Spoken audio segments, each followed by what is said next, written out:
un webinaire sur le besoin d'une véritable surveillance des entreprises canadiennes à l'étranger. Le 27 mai, nous poursuivons avec un webinaire sur la disparition forcée de civils par les forces armées dans le nord du Cameroun et la lutte pour la justice à leur égard. Et au mois de juin, nous prévoyons des webinaires sur l'Arabie saoudite et sur la Guinée.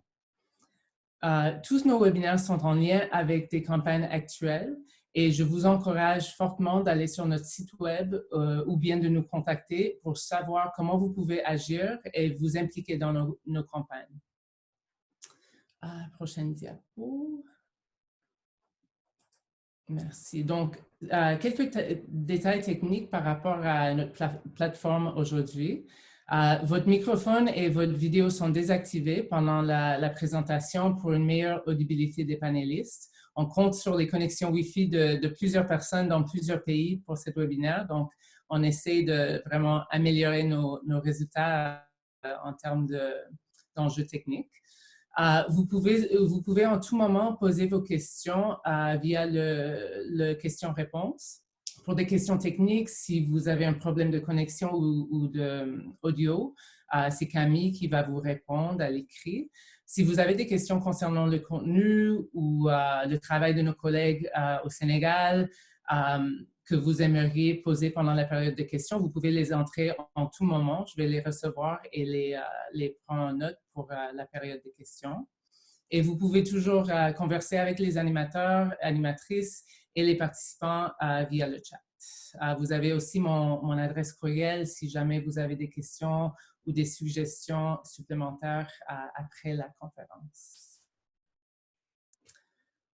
Donc, maintenant, j'aimerais vous présenter nos panélistes. Elle est toujours en train de se connecter, je pense, mais juriste de formation, Titi Agbaye est diplômée en droit pénal et criminologie et a plus de 9 ans d'expérience en plaidoyer, campagne et recherche en droits humains et sécurité humaine. Titi a rejoint le bureau régional d'Amnesty International en 2016 à Dakar et a d'abord travaillé dans l'équipe Afrique de l'Ouest avant de devenir chargée de campagne sur l'Afrique centrale en 2017. Son travail consiste à concevoir des stratégies et s'assurer que les voix des victimes de violations des droits humains soient entendues et que justice leur soit rendue. Ousmane Diallo a une formation en sciences politiques et complète une thèse sur la réponse régionale au conflit malien à la Balsillie School of International Affairs à l'Université Wilfrid Laurier en Ontario. Il dispose de plus de 6 ans d'expérience sur les secteurs du développement, de la sécurité humaine et des droits humains. Ousmane a rejoint le bureau régional d'Amnesty International à Dakar pour l'Afrique de l'Ouest et l'Afrique centrale en novembre 2019 comme chercheur sur les droits humains couvrant le Sahel, le Mali, le Niger, Burkina Faso et la Mauritanie. Firmin Mbala est le coordonnateur régional Afrique pour l'éducation aux droits humains chez Amnesty International. Il supervise le travail des 3 bureaux régionaux en Afrique, c'est-à-dire à Dakar, à Nairobi et au Johannesburg, ainsi que le soutien aux sections du continent en la matière. Enseignant et analyste de droits humains, il a rejoint Amnesty en 2016. Sans plus tarder, j'aimerais passer la parole à mes collègues à Dakar. Je pense qu'on va voir, Titi est toujours en train de se rejoindre. Ça a l'air qu'elle nous voit, mais on ne la voit pas. Donc, je vais prendre un instant pour voir si on peut résoudre les problèmes techniques et que Titi peut se rejoindre à nous avec sa vidéo.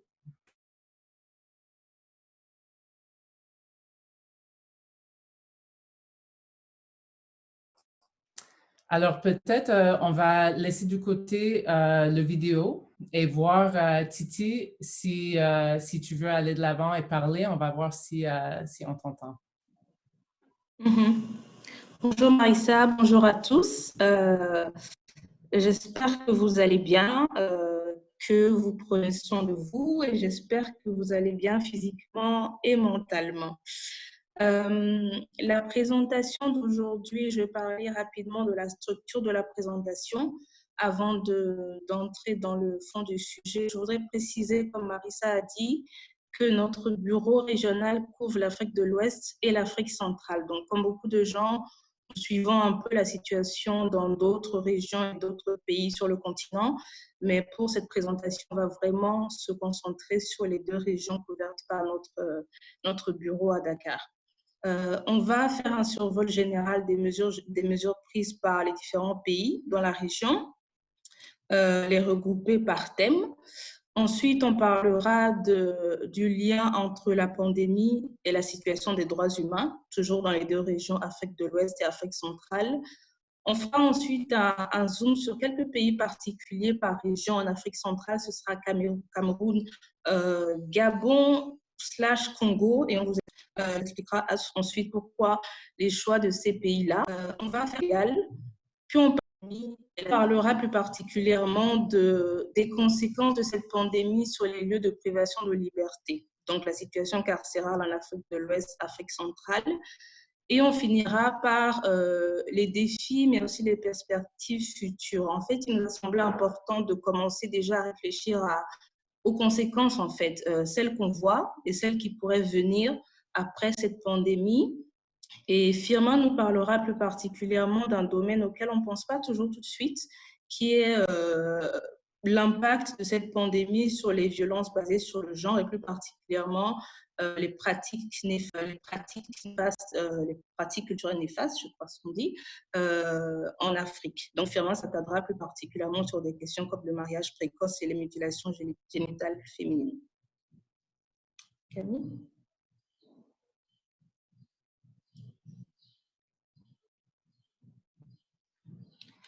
Alors, avant de laisser la parole à Ousmane, qui va rentrer plus particulièrement, qui va vous présenter les situations des pays plus en détail, je vais faire un survol rapide des mesures dans la région. Je dis la région pour aller plus vite, mais on comprendra tous que c'est deux régions en réalité, hein, Afrique de l'Ouest et Afrique centrale. Alors, quand la pandémie a commencé sur le continent, les États ont, comme partout ailleurs, hein, ont essayé de contenir la pandémie, et ça passait à la fois par contenir qui vient sur les territoires du continent, mais aussi ceux qui sont déjà là. Donc, qui vient, c'est parce que les premiers cas ont en fait été importés. Un terme que j'aime pas trop, mais en gros, ça veut dire que les premiers cas qu'on a eus venaient de personnes qui avaient récemment voyagé, donc qui venaient d'autres pays. Donc, la première famille de mesures qui ont été prises, ça a été de restreindre la liberté de mouvement en fermant les frontières terrestres et aériennes pour les passagers, mais les frontières ne sont pas fermées, évidemment, pour les vols spéciaux et les cargos. À l'intérieur du pays, interdiction de voyage interurbain. Dans la plupart de nos pays, il n'y a pas de confinement officiel. C'est-à-dire qu'au Sénégal, par exemple, il y a des mesures de couvre-feu qui restreignent la liberté de circulation à partir d'une certaine heure, mais il n'y a pas de confinement dans le sens rester chez soi obligatoirement pendant la journée. Il y en a ailleurs, on en parlera tout à l'heure. Il y a aussi eu des restrictions à la liberté de réunion, donc interdiction de rassemblement au-delà d'un certain nombre de personnes, toujours dans l'objectif de limiter la pandémie, fermeture des écoles, fermeture des lieux de culte et d'autres espaces publics comme les bars et les restaurants. Il y a eu l'instauration de l'état d'urgence et couvre-feu. On peut s'interroger sur ces mesures, hein, on y reviendra. Je pense que Ousmane parlera plus particulièrement de l'opportunité des mesures au Sénégal, mais dans une tentative de limiter le mouvement des gens, puisque c'est par le mouvement des gens que le virus se propage. La plupart des États ont instauré un état d'urgence et un couvre-feu. En général, c'est de 20h à 6h du matin. Il y a des pays comme le Gabon où c'est encore plus restrictif, où c'est à partir de 18h le soir jusqu'à 6h le lendemain. À côté de ça, les États ont mis en place des mesures palliatives et sociales, et particulièrement des fonds spéciaux, parce qu'on le verra plus tard, l'économie de ces pays prenne un énorme coût, un coût avec un P, mais aussi un coût économique que cette pandémie a sur le continent. Camille? Ousmane? Donc, je suis juste ici, je vais remettre la caméra et enlever le muet. Donc, merci beaucoup de nous donner l'opportunité de présenter l'impact des mesures contre l'épidémie COVID-19 sur la situation des droits de l'homme.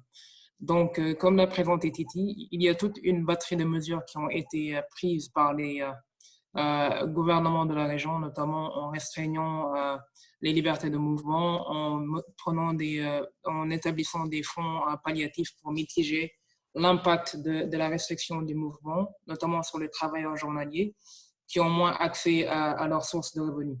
Et puis, il y a aussi dans des pays comme le Sénégal ou le Burkina Faso, l'état d'urgence a été déclaré.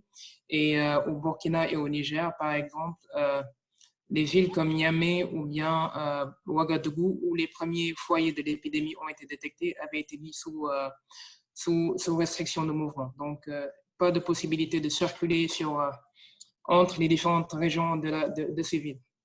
Ce qui est intéressant au Niger, c'est que l'état d'urgence a été établi, mais bien avant l'épidémie, on pouvait déjà entrevoir l'impact de ces mesures-là sur la situation des droits de l'homme. Et à ce titre-là, je voudrais parler du cas de Maman Kakatouda, qui est un journaliste et un activiste de la société civile, et qui, le 5 mars dernier, en fait, une semaine avant que le premier cas de COVID-19 ait été signalé de manière positive au Niger, avait alerté via un post Facebook sur le fait qu'un individu était en train d'être testé à l'hôpital général de Niamey et que potentiellement il était positif au COVID-19. Donc, le test était à propos du COVID-19. Et suite à ce post-là, il a été arrêté par les autorités nigériennes, détenu pendant 2 semaines, passé son mandat de dépôt, et 2 semaines après, il a été condamné à 3 mois de sursis sur la base d'une nouvelle loi sur la cybercriminalité qui a été votée l'année dernière. Et donc, la loi sur la cybercriminalité, en son article 31, par exemple, pénalise sous des peines de prison et d'amende la diffusion ou la production de données pouvant troubler l'ordre public, de nature à troubler l'ordre public. Donc, Maman Kakatouda a été condamnée sur cette base. Et ce qui est intéressant dans ce dossier, c'est que la loi sur la cybercriminalité donne une certaine latitude, par exemple, au procureur de déterminer si oui ou non les données qui sont diffusées par le biais de systèmes d'information, donc que ce soit via des messages WhatsApp, des messages Facebook, ou bien que ce soit via des communications privées, sont de nature à dénaturer l'ordre public. Parce que le poste de Maman Kakatouda ne disait pas qu'il y avait un cas, mais qu'il y avait quelqu'un qui était en train d'être testé par rapport au COVID-19. Et on voit que ces mesures-là, le fait qu'il y a l'épidémie et que des nouvelles lois qui sont votées dans ces différents pays ont des impacts réels sur la liberté d'expression et le droit à l'information. Parce que l'alerte qu'a lancée l'activiste nigérien était réelle. L'hôpital n'a pas démenti qu'il y avait un test, un individu qui était en train d'être testé par rapport au COVID-19, mais il a été inculpé et incarcéré parce que le procureur a jugé que cette alerte était de nature à troubler l'ordre public. Donc, ce sont des dangers qui sont présents et qui sont réels et qui sont de plus en plus utilisés au Niger au cours des 2 derniers mois par rapport à la restriction de l'épidémie COVID-19. Je peux donner l'exemple, par exemple, d'un activiste à Maradi qui a été arrêté il y a 2 semaines pour avoir disséminé un document qui critiquait la gestion de l'épidémie par le gouvernement. Et c'est ce même article 31-là qui a été utilisé pour le placer sous mandat de dépôt depuis 10 jours. Et au-delà des restrictions par rapport à la liberté d'expression et au droit à l'information, il y a aussi un impact réel par rapport à la liberté de manifestation. Donc, naturellement, des mesures exceptionnelles ont été prises et les manifestations et tous les regroupements qui sont susceptibles de rassembler plus de 1000 personnes ont été interdites jusqu'à nouvel ordre au Niger le 13 mars dernier. Donc, et là, on peut voir qu'il y a une petite interconnexion entre les mesures prises dans le cadre de l'état exceptionnel que vivent ces différents pays par rapport à la pandémie et les besoins et les attentes politiques des différents gouvernements par rapport à des dossiers qui sont bien réels. Donc, bien avant l'interdiction de ces mesures, il y avait une marche qui avait été prévue par la société civile nigériane pour protester contre les contrats militaires, les contrats qui ont été donnés et qui n'ont pas été accomplis par les différents contracteurs du ministère de la Défense nationale du Niger. Donc, ça date d'une période qui va de 2011 à 2017. Et au mois de février dernier, il y avait un audit sur ces questions-là qui avait dénoncé les différentes dérives et sa mauvaise gestion par le gouvernement. Et suite à cet audit-là, la présidence du Niger avait lancé un communiqué pour demander que tous ceux qui ont été inculpés dans cet audit-là, qui n'est toujours pas disponible au public, remboursent les sommes qu'ils auraient détournées. Et cette approche-là où l'exécutif s'implique de manière directe dans les affaires du judiciaire a été très vivement contestée par la société civile qui voulait qu'il y ait une enquête impartiale et que tous ceux qui étaient fautifs soient traduits devant la justice, devant le grand public. Et c'est comme ça qu'une marche a été prévue le 15 mars. Et vu que l'arrêté a été annoncé le 13 mars, 2 jours avant la marche, donc le regroupement des acteurs de la société civile a été vivement et fortement réprimé par les forces de sécurité. Et durant ces incidents-là, il y a eu 3 personnes qui ont trouvé la mort, dont 2 commerçants, parce que des grenades lacrymogènes ont été tirées contre les manifestants et ça a causé un incendie dans un marché à Niamey. Et suite à cela, 6 activistes de la société civile ont été arrêtés pour organisation d'une marche interdite et pour destruction de biens publics. Il y a 5 jours, 3 d'entre eux ont été libérés de manière provisoire par le parquet nigérien, mais 3 autres restent toujours sous les verrous suite à ces incidents-là qui ont eu lieu le 15 mars 2020. Donc, et là, ce qui est intéressant dans cette affaire-là, c'est que on voit qu'il ne s'agit pas seulement d'interdire des mesures qui peuvent permettre de lutter contre la diffusion de la maladie, mais il s'agit de réprimer toutes les voix qui existent et qui protestent contre la gestion d'un scandale politique par les différents acteurs gouvernementaux, en passant par les mesures exceptionnelles et les lois qui ont été votées dans le cadre de la lutte contre la pandémie Covid-19. Et donc, ces lois-là, ainsi que l'article 31 de la loi sur la cybercriminalité, sont utilisées de manière assez partielle, disons, par le parquet public. Et donc, il y a une nouvelle conception de l'ordre public qui est voulue par les autorités nigériennes, donc, et qui a lien avec le fait de ne pas contester ou de ne pas critiquer ou de ne pas remettre en question d'une manière ou d'une autre la gestion de l'épidémie par le gouvernement. Mais pas seulement la gestion, mais les différentes affaires gouvernementales qui ont lieu depuis quelques mois. Et donc, on peut passer au prochain slide pour parler du Sénégal. Et donc, au Sénégal, comme au Niger, au Burkina Faso et au Mali, les mêmes mesures ont été établies. Donc, il y a eu l'instauration du couvre-feu. Dans certains pays, on a dit état d'urgence. Il y a des fonds palliatifs qui ont été mis en œuvre. Mais l'instauration du couvre-feu au Sénégal, au mois de mars, a été accompagnée par de nombreuses violences policières qui ont été documentées par plusieurs citoyens et qui ont été massivement diffusées dans les réseaux sociaux. Donc, vous pouvez voir que suite à ces violences-là, la police nationale a fait un communiqué de presse pour dénoncer ces différentes bastonnades que les forces de l'ordre ont perpétrées contre différents citoyens. Et donc, le couvre-feu a été établi au Sénégal de 20h à 6h du matin. Donc, la plupart de ces violences-là ont eu lieu durant les premiers jours parce que les individus avaient beaucoup de mal à, par exemple, rallier leur domicile après qu'ils aient fini leur travail. Donc, ça implique des défis logistiques, mais aussi en termes de transport, notamment sur le fait que beaucoup de gens qui habitent dans la banlieue dakaroise n'avaient pas forcément accès aux services de transport urbain pour rentrer à temps avant l'instauration du couvre-feu. Et c'est sur cette base-là qu'ils ont été victimes de violences policières. Et aussi au Sénégal, les mesures sur l'état d'urgence ont été utilisées notamment aussi pour, disons, favoriser des décisions politiques, notamment à propos de la libération provisoire de l'ancien président tchadien Hissène Habré. Donc, Hissène Habré était un président au Tchad durant les années 80 et lors d'une guerre civile contre l'actuel président tchadien, il est venu en exil au Sénégal à partir de 1989 où il a vécu pendant de nombreuses années. Mais durant son régime, il a été accusé de plusieurs violations et abus de droits de l'homme. Et c'est seulement en 2015 qu'il a été jugé par des chambres africaines extraordinaires qui ont été initiées par l'Union africaine et qu'il a été condamné en 2017 à une peine de perpétuité et à une peine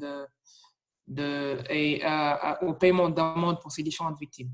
Donc c'est un procès très politique qui a suscité beaucoup de remue, non seulement au sein de la société sénégalaise, mais aussi au sein de la société tchadienne, parce qu'il y a beaucoup de partisanerie qui est impliquée dans les différentes attitudes par rapport au procès Hissène Habré.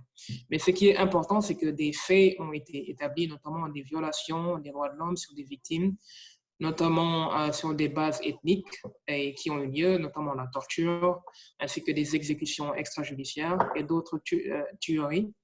Et c'est sur cette base-là qu'il a été condamné en 2017 à perpétuité. Mais vu les mesures qui ont été prises au Sénégal, notamment la libération de différents détenus, M. Habré a été, le gouvernement du Sénégal a accordé une liberté provisoire au président Hissène Habré il y a 3 semaines et depuis lors, il vit chez lui avec sa famille à Ouakam sous résidence surveillée. Donc, ce sont des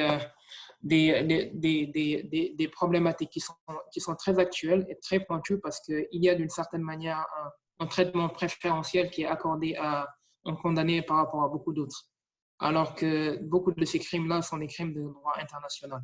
Et enfin, le dernier point sur lequel je voulais revenir au Sénégal, c'est par rapport aux violations du couvre-feu et les violences et les stigmatisations qui en résultent. Donc, ça, c'est comme je disais, le couvre-feu au Sénégal est établi de 20h à 6h du matin. Et dans beaucoup de quartiers dakarois, notamment les quartiers populaires, le couvre-feu n'est pas forcément effectif. Donc, il y a beaucoup de jeunes qui habitent dans les quartiers comme la Médina ou bien Ngor ou bien comme Pékin, qui sont dehors, qui mènent leurs activités en toute impunité. Et ça crée une certaine stigmatisation par rapport aux habitants de ces quartiers-là, notamment au sein du discours public. Donc, ils sont vus comme dangereux et comme détrimentaux à la santé, à la santé publique dans ce contexte d'épidémie-là. Mais en même temps, il y a une certaine défiance envers l'État qui se manifeste, notamment par le fait que la communication à propos du couvre-feu et de ses conditionnalités n'est pas forcément la plus optimale. Donc, le couvre-feu est établi, on en discute dans les radios sur les différentes mesures. Il y a eu des discours du président de la République pour signaler les différentes mesures, mais il y a certainement un problème de communication, notamment sur le fait que tout le monde ne parle pas français au Sénégal et à Dakar, et que la communication ne parvient pas forcément à tous les citoyens de la même manière. Donc, il y a une certaine mauvaise communication de la part du gouvernement qui se manifeste par une défiance et par la stigmatisation des habitants de certains quartiers. Donc, voilà pour ces deux pays-là.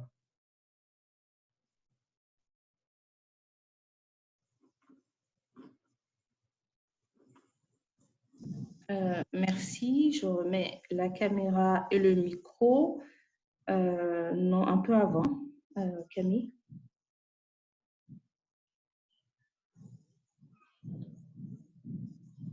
Merci beaucoup. Alors, sur la présentation, il y a le cas du Cameroun sur lequel je reviendrai plus en détail, mais je voudrais juste rapidement parler de deux des rares pays dans la région, encore une fois, région ouest et centrale, qui ont instauré des confinements. Donc, le Gabon et le Congo-Brazzaville, qui sont deux pays d'Afrique centrale. Le Gabon a instauré un confinement total de la capitale, mais aussi des régions autour de la capitale, le 10 avril dernier. Et déjà, le 27 avril, le gouvernement a annoncé un déconfinement partiel. Quant au Congo-Brazzaville, il y a un confinement total qui est en cours et qui vient d'être prolongé jusqu'au 15 mai. Les raisons pour lesquelles ces deux pays-là, le Gabon plus particulièrement, a levé aussi vite le confinement total, rejoint un peu ce que Ousmane vient de dire. C'est toute la difficulté de la mise en œuvre de ces mesures dans des contextes où les gens ont besoin de sortir. C'est-à-dire que pour beaucoup de personnes sur le continent, sortir n'est pas forcément un luxe. Elles ont besoin de sortir au jour le jour pour gagner leur vie. Donc, le gouvernement gabonais a levé le confinement, en tout cas l'a rendu moins dur qu'au début, en évoquant des risques de déstabilisation sociale. Les risques de déstabilisation sociale, c'est notamment le fait que l'État n'arrive pas à distribuer aux gens de quoi survivre. C'est-à-dire que si on confine des gens qui ont besoin de sortir pour manger, il faut remplacer le gagne-pain qu'elles perdent en ne sortant pas, en restant chez elles. Donc, le Gabon a levé le confinement pour permettre aux gens de sortir et de vaquer à leurs occupations pour subvenir à leurs besoins. Le Cameroun maintenant. Le Cameroun a instauré, comme beaucoup d'autres pays, la fermeture des frontières, des écoles, des lieux de culte, la fermeture aussi des débits de boissons, des restaurants à partir de 18 heures, l'interdiction de rassemblement de plus de 50 personnes. Ça, c'était au tout début de la pandémie. Mais ensuite, le 1er mai dernier, il y a eu un assouplissement des mesures prises au Cameroun. Je pense que chaque État décide en fonction de son contexte et on l'espère en connaissant les besoins de ses citoyens, de définir à la fois les mesures indiquées et aussi s'il y a besoin de lever ou pas ces mesures ou en tout cas de les rendre moins strictes. Le Cameroun a décidé le 1er mai un assouplissement partiel de ces mesures-là en décidant de la réouverture des débits de boissons, des restaurants et des lieux de loisirs. C'est-à-dire que depuis le 1er mai, ces endroits-là qui, vous voyez au début du slide, étaient fermés à partir de 18 heures, restent à présent ouverts au-delà de 18 heures, avec l'obligation, comme partout ailleurs, comme partout non, mais comme dans la plupart des pays, de mettre un masque. Et je ne commenterai pas. Après, on voudrait tous vous laisser l'opportunité de poser des questions si vous en avez. Mais c'est une illustration, à mon avis, de la difficulté des États à trouver le juste milieu entre des mesures absolument nécessaires pour contenir ce virus et le fait que les citoyens et les sociétés de ces États-là ont des besoins qu'on n'avait pas adressés avant la crise. Je crois qu'à partir du slide d'après, on fait un focus plus particulier sur les lieux de privation de liberté. On a le titre de cette partie « Vieux problèmes, nouveaux défis » aurait pu être en fait le titre de toute cette présentation parce qu'en réalité, la plupart des problèmes qui se posent à nos États en ce moment ne sont pas des nouveaux problèmes. Disons que ce sont des problèmes qui sont exacerbés par la crise, mais il n'y a rien de véritablement nouveau parce que ce qui se pose à nous, c'est la conséquence du fait qu'on ait négligé les secteurs sociaux comme la santé, comme l'éducation. On a négligé des sujets aussi importants que l'emploi des jeunes, par exemple, et on est en train d'en payer les conséquences en réalité. Donc, vieux problème, nouveaux défis, on pourrait l'appliquer à tout ce qu'on dit dans cette présentation. Dans beaucoup de pays d'Afrique, les prisons sont surpeuplées et sont largement au-delà de leur capacité d'accueil. Et forcément, les détenus vivent dans des conditions exécrables et les systèmes de santé. Alors, les systèmes de santé déjà à l'extérieur des prisons n'est pas idéal, mais je vous laisse imaginer ce que c'est encore plus à l'intérieur des prisons. La pandémie a rendu les détenus particulièrement vulnérables et à risque parce que vu la promiscuité qu'il y a dans les prisons, vu le nombre de personnes en fait qui s'entassent dans des espaces qui ne sont pas faits pour accueillir autant de gens, ça les rend vulnérables au virus. Le COVID-19 en fait pourrait représenter pour les États une occasion d'adresser tous ces problèmes-là dont je parlais tout à l'heure, tous les problèmes de surpopulation dans les prisons. C'est le moment de résoudre ces problèmes pour éviter qu'en fait les centres de détention ne se transforment en épicentre de l'épidémie qui pourrait rajouter de la difficulté aux difficultés déjà présentes. Il y a une vidéo que Camille vous présentera.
Avant de laisser Ousmane continuer sur cette partie, je voudrais juste rappeler brièvement les objectifs de la vidéo qui a été présentée. C'est comme je disais tout à l'heure, cette pandémie, avec toutes les conséquences qu'elle a et avec toutes les leçons qu'on est déjà en train d'en tirer, devrait être l'opportunité pour les États à la fois de regarder la situation générale des prisons et de les désengorger, mais aussi en profiter pour libérer des personnes qui ont été détenues alors qu'elles n'auraient pas dû.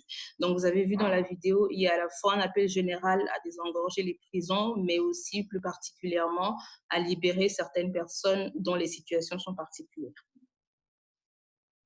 Ousmane? Donc, comme ma collègue vient de les décrire, il y a eu des appels multiples pour décongestionner les endroits carcéraux dans plusieurs pays d'Afrique et dans le monde. Donc, le 27 mars, le Haut Commissaire aux droits de l'homme a appelé tous les États du monde à favoriser la décongestion des prisons et à libérer tous ceux qui peuvent être libérés si toutes les conditions pour assurer la sécurité de tous s'appliquent. Et quelques jours après, en réponse à l'épidémie COVID-19, le Comité des Nations Unies contre la torture a formulé aussi beaucoup de recommandations qui portaient sur la décongestion des prisons et aussi sur la fourniture de soins médicaux aux différents prisonniers qui sont détenus dans les pays du monde. Et comme la vidéo précédente le montrait, la situation carcérale est assez compliquée dans la région Afrique de l'Ouest et du Centre, avec comme règle générale qu'il y a une surpopulation carcérale dans la plupart des pays. Le Niger est l'un des rares pays où il n'y a pas de surpopulation carcérale, mais en même temps, les conditions des détenus sont très mauvaises et il n'y a aucun accès garanti aux soins médicaux ou bien à des visites ou bien à un confort minimum tel que prescrit par les règles internationales. Mais suite à ces différents appels-là, beaucoup d'États de la région ont fait part de leur bonne volonté en favorisant la libération de plusieurs détenus. Donc, au Niger, 1540 personnes ont été libérées au mois de mars et suite à une remise gracieuse de peine. Et parmi ces détenus-là, il y avait le principal chef de l'opposition, M. Hama Amadou, qui était détenu pour une affaire de droit civil depuis quelques années, après plusieurs mois d'exil en France.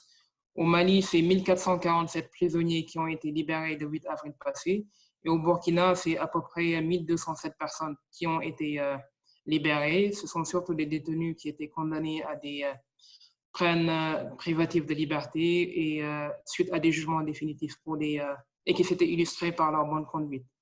Au Sénégal, c'est à peu près 2036 personnes qui ont bénéficié d'une grâce à la fin du mois de mars, lorsque le gouvernement a décidé de décongestionner un petit peu la situation carcérale. Mais la situation demeure très critique parce que ceux qui sont libérés ne constituent qu'une infime partie de toutes les populations de toute la population carcérale dans ces différents pays-là. Et si la surpopulation carcérale constitue en soi un défi, d'autres défis existent, notamment le fait que tous les détenus n'ont pas accès aux soins de santé et certains détenus sont en détention préventive bien au-delà des délais prescrits par les différentes législations nationales. Et en même temps, dans plusieurs pays, il y a eu une suspension des audiences et des visites qui concernaient les cours et tribunaux. Donc, une suspension des audiences, des tribunaux, mais aussi des visites des différents détenus. Donc, plusieurs détenus n'ont pas accès à leur famille ou bien à leurs avocats dans ce contexte actuel, dû aux mesures qui ont été prises suite à l'épidémie COVID-19. Le comité contre la torture formulait par exemple un certain nombre de mesures alternatives pour permettre aux détenus de pouvoir communiquer avec leur famille et avec leurs avocats, notamment par vidéoconférence ou bien par téléphone. Mais les défis logistiques dans les différentes prisons des pays d'Afrique de l'Ouest et du Centre sont tellement énormes que ces différentes recommandations n'ont même pas été considérées par la plupart des pays de la région. Donc, j'allais cliquer sur le lien là, mais je l'ai juste résumé en parlant des défis logistiques.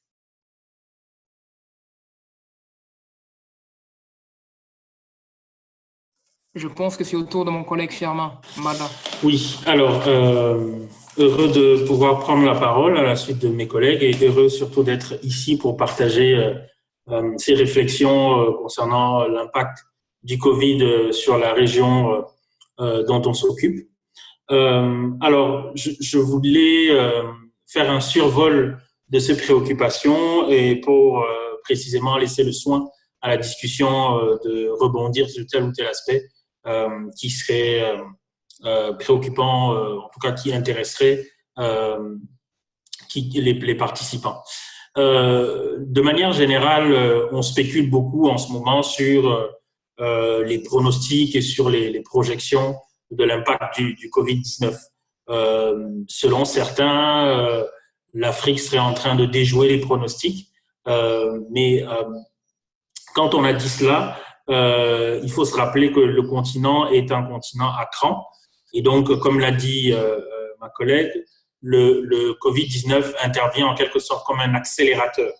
Il y a donc, on le constate dans notre région, une espèce de convergence de crise. On pourra avoir l'occasion d'en discuter plus en profondeur tout à l'heure, mais même si le Covid devait s'arrêter demain matin, je veux dire que les crises qui viennent sont d'une ampleur rarement égalée. Crise sanitaire, alimentaire, économique, sécuritaire, on le voit dans le bassin du lac Tchad, on le voit au Sahel, crise politique aussi. Il y a une dimension qu'il ne faut surtout pas perdre de vue, c'est donc que les plus vulnérables peuvent être atteints, et notamment les droits des femmes et des jeunes filles. Comment peuvent-elles l'être? Il faut savoir que on est dans des régions où il y avait des périls persistants auxquels on s'attaquait et sur lesquels on avait commencé à avoir des dynamiques intéressantes. Elles peuvent être malheureusement perturbées par la survenance du Covid-19 à travers plusieurs relais, plusieurs canaux de transmission. D'abord, la peur, la saturation ou la contamination des services de santé qui vont être donc prioritairement tournés vers la gestion de l'urgence et des urgences liées au Covid-19. Et une des dimensions qui peut être négligée dans cette logique, c'est la santé sexuelle et reproductive. Il peut aussi se produire, on le constate déjà à maints égards, des pénuries ou des difficultés d'accès aux méthodes de contraception modernes et au matériel hygiénique. À travers les écoles aussi qui seront fermées et les déscolarisations temporaires massives qui se produisent, on peut redouter un certain nombre d'effets. Il y a aussi deux autres dimensions cruciales induites par le Covid-19, l'interruption ou la perturbation de programmes de prévention des violences basées sur le genre. Et enfin, des deux alliés importants dans les batailles qu'on est en train de mener pour préserver les droits des femmes et des filles, c'est les enseignants et les personnels soignants qui vont être démobilisés. Et donc, on peut craindre les répercussions de cela sur donc les droits des femmes et des filles. Et donc, dans le prochain slide, on s'aperçoit effectivement que les risques immédiats, c'est des choses qu'on a déjà commencé à constater. On a une augmentation des grossesses indésirées, et en particulier chez les adolescentes. Au demeurant, c'est un phénomène qui avait déjà été observé durant les confinements imposés pour combattre ou enrayer Ebola. Je rappelle que des chiffres du PNUD avaient alors évalué à 65% les grossesses dans un pays comme la Sierra Leone de grossesses d'adolescentes, ce qui équivalait à un doublement du fait du confinement. C'est-à-dire qu'avant le confinement et après le confinement, on a doublé le nombre de grossesses chez les adolescentes. Donc, c'est dire ce que peut produire des phénomènes de confinement aussi généralisés que ceux auxquels on assiste à ce moment. Évidemment, on a relaté les augmentations de violences conjugales. Ça, c'est un phénomène qui est mondial et donc l'Afrique, d'une certaine manière, y apporte, si je dirais, sa part. On a également un accroissement des mutilations génitales féminines. Le Fonds des Nations Unies pour la population a maintenant été en mesure de faire des projections qui sont des projections assez préoccupantes.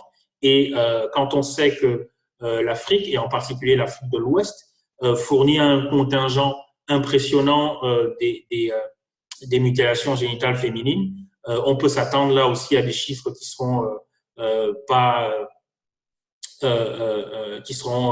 peut-être effrayants de ce point de vue-là.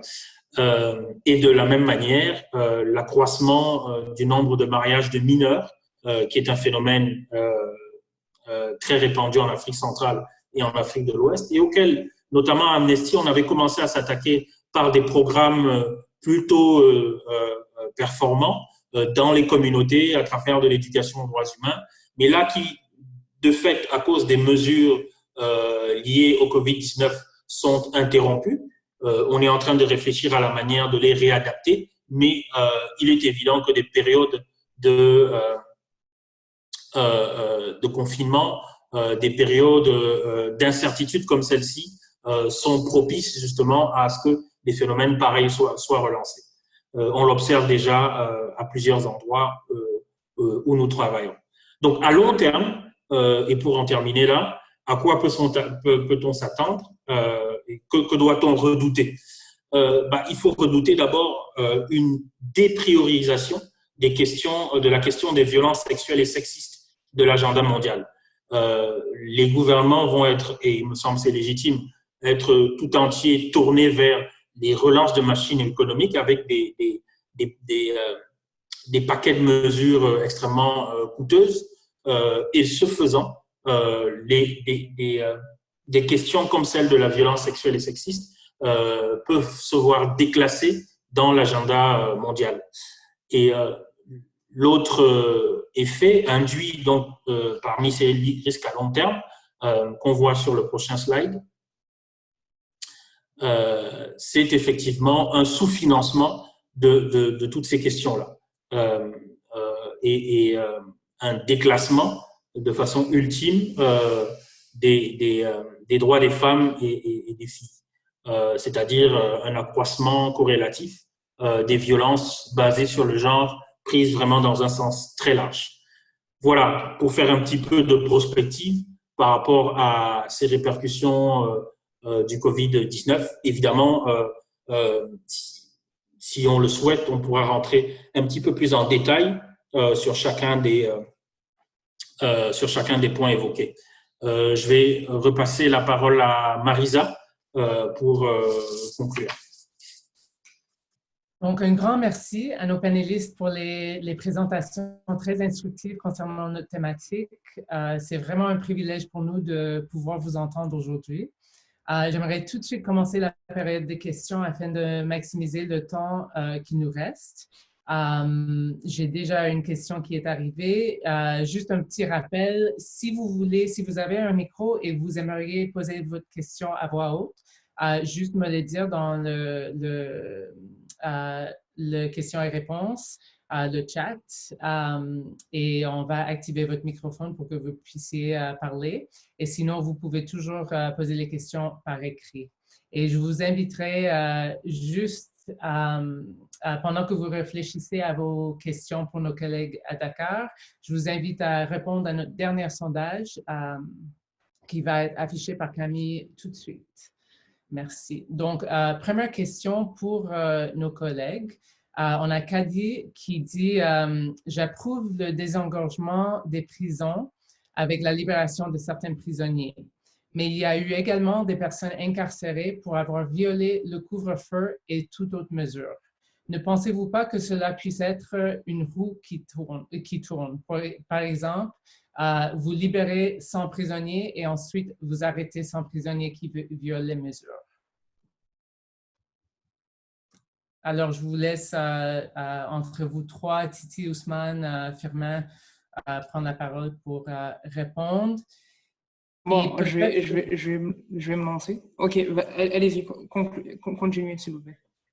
Non, ça va. Il y a une autre question, mais c'est vraiment sur un autre enjeu. Donc, je vais vous laisser répondre à la première.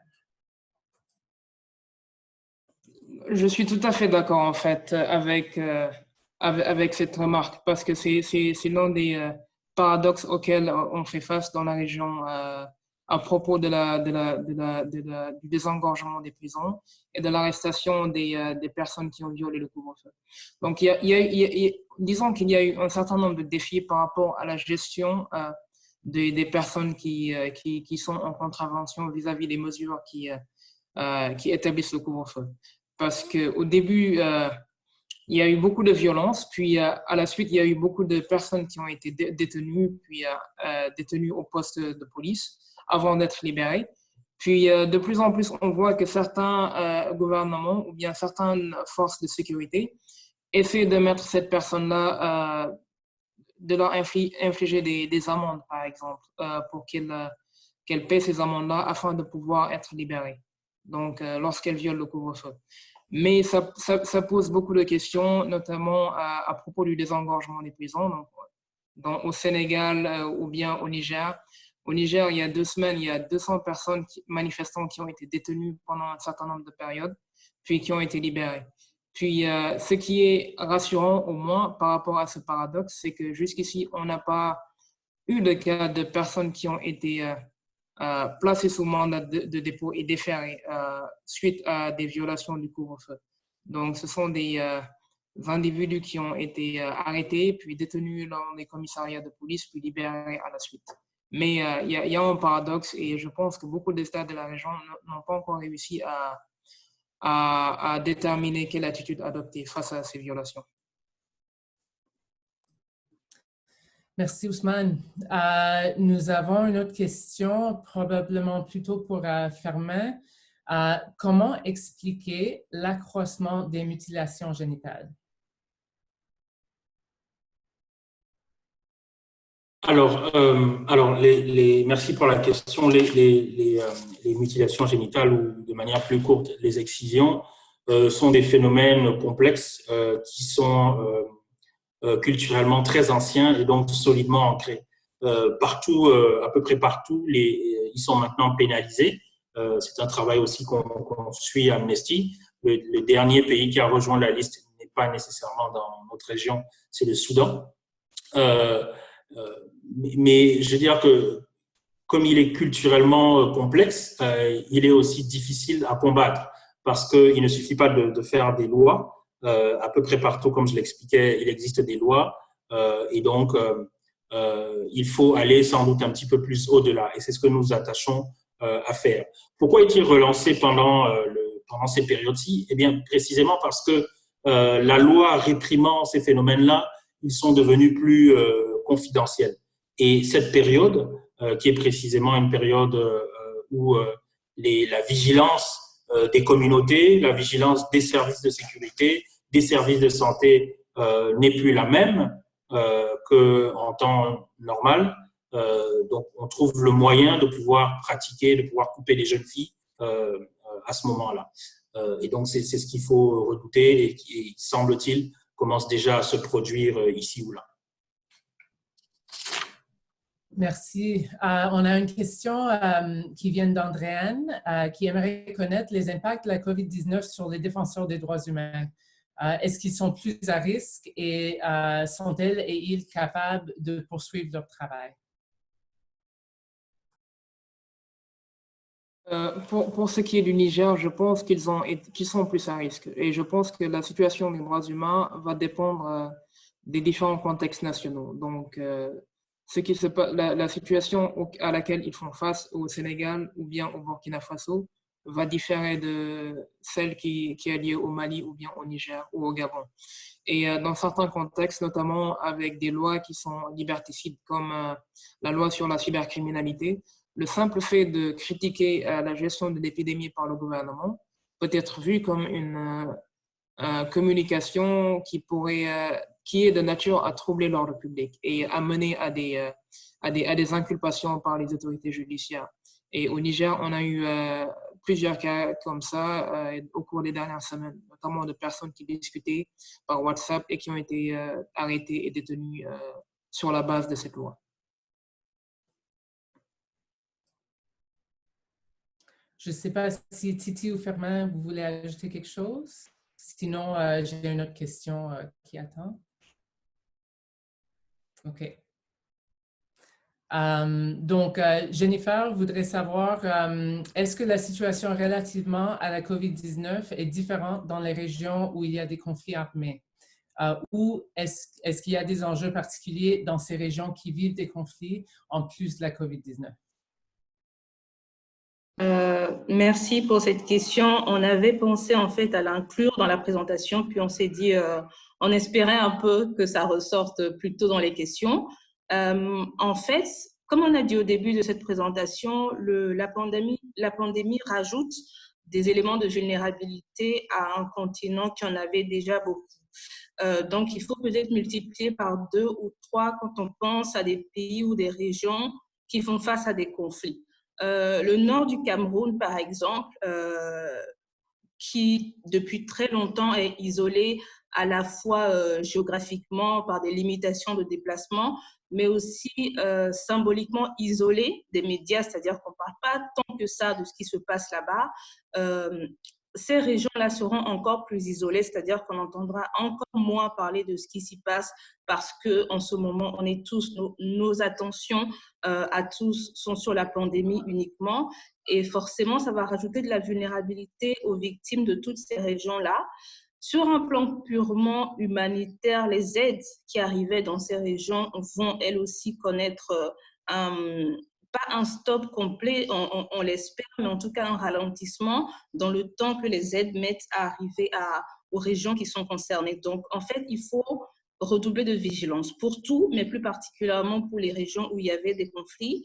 Il faut redoubler de vigilance parce que malheureusement, pour ces populations-là, cette crise est une parmi beaucoup, beaucoup d'autres. Donc, il ne faut pas, mais ça, Ousmane l'a dit, Firmin l'a répété aussi, qu'on délaisse tous ces domaines-là pour se concentrer uniquement sur la pandémie, parce que derrière la pandémie, il y a d'autres sous-crises qui sont là depuis des années.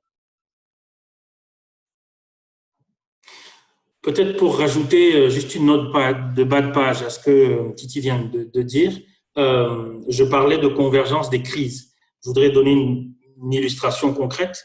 Le Burkina Faso, qui fait partie du top 10 mondial en matière de mutilation génitale. Nous, ce qu'on a observé, et qui a à peu près une fille sur 2 qui est marié précocement. On est à 52% de taux de mariage précoce. On avait déjà observé, à cause de la crise djihadiste actuellement, l'augmentation du nombre de déplacés internes. Et c'est des populations dans lesquelles se pratique ou recommence à se pratiquer précisément le mariage des jeunes filles. Donc, il y avait déjà ce contexte-là. À quoi s'ajoute donc l'impact du Covid-19 qui risque de les rendre encore plus vulnérables. Deuxième et dernier exemple, à la suite de ce que Titi a dit, on a vu qu'en ce moment, du fait ou en tout cas parallèlement et concomitamment au Covid-19, il y a dans le bassin du lac Tchad la guerre contre Boko Haram qui continue et continue de sévir. De la même manière que dans le Sahel, les armées continuent de faire face avec des attaques quotidiennes contre les groupes djihadistes. Donc, on assiste à une convergence des crises et ça rend encore plus vulnérables les choses, d'où l'intérêt d'accroître la vigilance. Donc, merci beaucoup pour les questions et pour les réponses. Merci donc à nos panélistes pour partager avec nous leur expertise aujourd'hui. Comme j'ai dit tantôt, c'est vraiment un privilège pour nous de vous entendre. Merci à tous et toutes les participants et participantes d'avoir assisté. On espère que vous allez être intéressés à participer à nos webinaires futurs. Et j'aimerais vous demander, s'il vous plaît, de remplir le formulaire d'évaluation qui va apparaître sur votre écran suite au webinaire. Ça va beaucoup nous aider dans le développement de nos événements futurs. Donc, merci encore une fois, tout le monde. Au plaisir de vous revoir virtuellement ou pas. Et bonne fin de journée. Au revoir. Merci à tous et surtout à Amnesty International Canada francophone pour cette opportunité de discuter de la situation des droits de l'homme à l'heure actuelle où on fait face à l'épidémie, ainsi qu'à tous les participants qui ont bien voulu nous écouter.